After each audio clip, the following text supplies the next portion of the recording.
Bonjour les CM2. Aujourd'hui en mathématiques, vous aviez une photocopie sur des mesures de durée. La photocopie qui correspond au fichier page 49 avec les exercices 1 à 4. Alors je vais vous aider à corriger tout cela. Il y a des choses qui étaient plutôt de la révision et qui mêlaient un peu plusieurs disciplines. Il y a des choses dont on avait parlé en histoire notamment. Voilà. Mais là c'est un support pour faire des calculs. Tout d'abord, il y avait des mots que l'on utilise pour mesurer plusieurs années. Une décennie, un siècle, un millénaire. Combien d'années dure chacune de ces durées? Bon, il y en a qui étaient faciles. Un millénaire, 1000 ans. Dans millénaire, on entend bien le mot 1000. Le mot siècle, vous le connaissez. En histoire, on en parle beaucoup, le XIIIe siècle, XIVe siècle et ainsi de suite.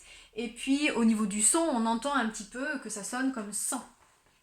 Donc, un siècle, 100 ans. Celui que vous connaissiez peut-être le moins bien, c'était décennie. Et pourtant, vous pouviez vous aider de mots de la même famille. Ça commençait par des, comme décimal, par exemple. Les nombres décimaux, ce sont les nombres du coup qui sont coupés en 10, les petites unités qu'on coupe en 10 et encore en 10. Vous avez aussi les mots qui commencent par dé, comme décamètre ou décimètre, à chaque fois des multiples de 10. Donc décennie, tout simplement, c'est 10 ans. Voilà. Ensuite, un petit problème d'anniversaire. Il y a un petit garçon qui fêtait ses 10 ans. Donc il souffle ses 10 bougies. Et puis là, sa maman lui dit « Ah, et bien du coup, là, maintenant, tu entres dans ta 11e année. » Il vient de fêter ses 10 ans. Quand on va lui demander son âge, il va toujours dire qu'il a 10 ans. Mais pourquoi sa maman lui dit-elle Tu entres dans ta 11e année. C'est la 11e année de sa vie. Alors, si on redessine un peu son parcours, là, il y a l'âge 0, c'est-à-dire sa naissance. C'est 1 an, 2 ans, et ainsi de suite. Hop, 3, 4, 5, 6, 7, 8, 9, 10, et c'est 11 ans. Regardez ce qui se passe. Quand il a fêté ses 1 an, il a quand même fait un bout de sa vie, d'accord? Il a fait une première année de sa vie. Dès qu'il a soufflé sa première bougie, il a commencé la 2e année de sa vie. Et ainsi de suite. Dès qu'il a soufflé 2 bougies, donc dès qu'il a eu 2 ans, quand on fête son anniversaire, c'est des années révolues. On fête ses 2 ans, c'est parce que ça y est, ça fait 2 ans qu'il y a eu la naissance. Donc c'est la fin de la 2e année de sa vie. Et ainsi de suite, 3e, 4e, 5e, 6e, 7e, 8e, 9e, 10e. Et ici, c'est la 11e année de sa vie. Effectivement, quand il souffle ses 10 bougies, il commence la 11e année de sa vie. Voilà, donc sa maman avait raison. Sur le même genre, on vous demandait si, actuellement, nous étions dans le 2e ou le 3e millénaire. Pour vous aider, une petite frise toute simple. La naissance de Jésus-Christ, l'an 0, l'an 1000, l'an 2000, l'an 3000. Nous sommes, au tout début des années 2000, 2020. Dans quel millénaire sommes-nous? Le premier millénaire, c'est celui-ci. De 0 à 1000, c'est le premier millénaire. De 1000 à 2000, le deuxième. Donc de 2000 à 3000, c'est le 3e millénaire. Nous sommes actuellement dans le 3e millénaire.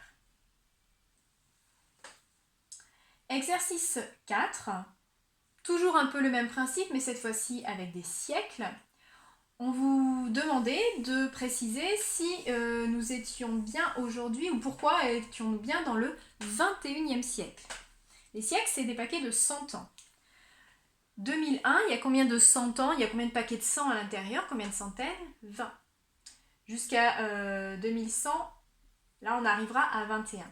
Entre les deux, on sera toujours avec 20 centaines. 2001, 2002, 2003, même si on prend l'année par exemple 2020, allez hop, l'année où nous sommes, combien il y a de centaines? 20. Donc on est toujours avec 20 centaines. Pourtant, on dit qu'on est dans le 21e siècle.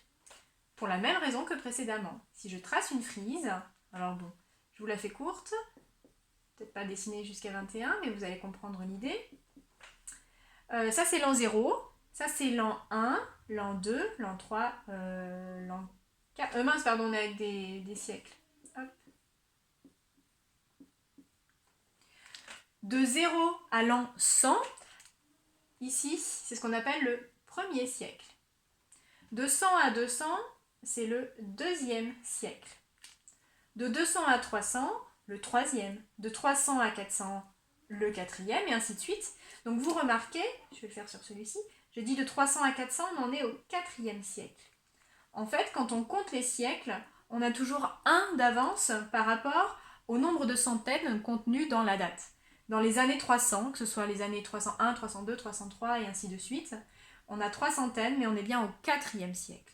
Et ça sera la même chose pour après. C'est pour cela qu'en 2020, il y a 20 centaines, mais nous sommes bien au 21e siècle. Si on prolonge la frise, ce qui serait un petit peu long, ça marcherait, on se rendrait bien compte que c'est le 21e siècle, l'année 2020. Voilà, donc nous sommes bien au 21e siècle. Et d'ailleurs, de 2001 à 2100, combien de décennies ce siècle va-t-il durer? Un siècle dure combien de décennies?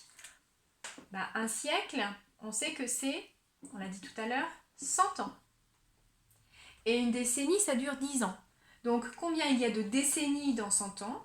Combien de paquets de 10 ans dans 100 ans? Il y a 10 paquets de 10 pour faire 100. La réponse attendue était donc 10 décennies. Parce que 10 fois 10 ans, ça fera bien 100 ans, c'est-à-dire un siècle.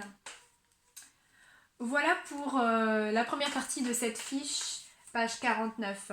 Vous aurez besoin d'avoir bien compris ce que je viens de raconter ici pour la suite la fois prochaine. Je vous ferai de toute manière une vidéo parce qu'il y a quand même quelques petits exercices qui ont des difficultés. Voilà. Si vous vous trompez là-dessus, c'est pas non plus gravissime, c'est un petit peu pour réviser ce qu'on a vu en histoire et puis des prérequis pour le collège notamment. Cette histoire de siècle, c'est quand même très important. Allez, bon courage pour la suite!